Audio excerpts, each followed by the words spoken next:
Hello my loves and welcome back to my channel. I'm just making myself a cup of tea. Why don't you go do the same or grab yourself a drink. In today's video I'm going to be making Valentine's Day cookies and put it in a gift jar. If this is something that you would be interested in to watch, then please stay tuned. Oh my gosh, how cute does that jar look? Oh, I love it. And then inside the beautiful cookies. Oh, they look so nice. So let's get started. So guys, I've already pre-mixed my Asda cookie mix with 6 tablespoons of butter melted and with a little bit of water, 15 mils. I'll leave everything in the description box below. Also, I already got the Smarties packet and I've separated the colours that I wanted. And I've already grease-proofed my trays.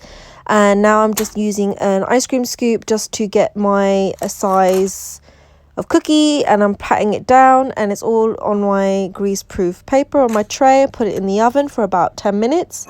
But before I do that, I'm just putting on my Smarties on to the cookies like this. So that looks really nice. Now this is 10 minutes being in the oven. Damn, that looks so yummy. Now, if you're anything like me, I'm not perfect. I do not know how to get the perfect cookie shape. So I'm just going to use a glass, and I'm going to just take away the excess to get the perfect round cookie shape that's going to fit inside the jar. So using my second tray with the grease-proof paper, I've put my cookies to one side. They're all perfectly rounded now, and I'm going to let them cool. You can use M&Ms, you don't have to use Smarties, but I just prefer to use that instead. I've got these cute gift tag and burlap ribbon, and I've decorated the jar, and I'm going to write bananas for you. How cute and how Valentine's-y is that?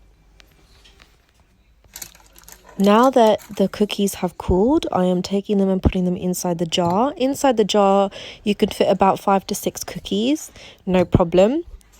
And so I'm just taking the beautiful cookies. Oh my gosh, I can't wait to eat them. They look so good. I like the different color Smarties. I use red, I use purple, I use blue and pink. So now I'm just gonna close this up, and it's quite difficult using one hand, but I'm doing it. I'm filming and I'm closing the jar. So that's it. That's how cute it is. I mean, you could do more things to it. You could put stickers or you can do writing, but I just wanted to be simple and cute. So that's it guys. I hope you enjoyed my video. Hope this gave you a nice little cute idea of what you can do for Valentine's Day. And I'll see you in my next video. Thank you guys. Bye.